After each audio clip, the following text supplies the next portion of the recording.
ওই ভাই দাঁড়ান না কেন কাতার সুযোগ করে দাঁড়াই যাবে বাধ্য তো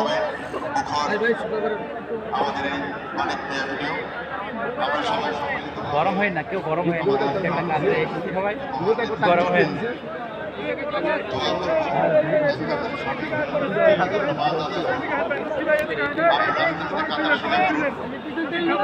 আমাদের নির্ধারিত সময় ছিল দুটো প্রায় বাজে আমরা প্রস্তুতি গ্রহণ করি।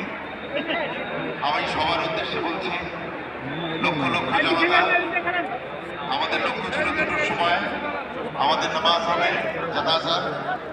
আমরা প্রস্তুতি গ্রহণ করি, আপনারা কাতার সোজা করেন, আপনারা কাতার সোজা করতে থাকেন।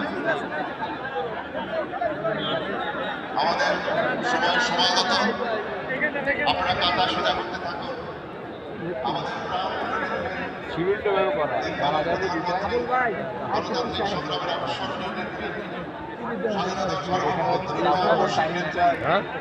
বাংলাদেশের বিশ্বের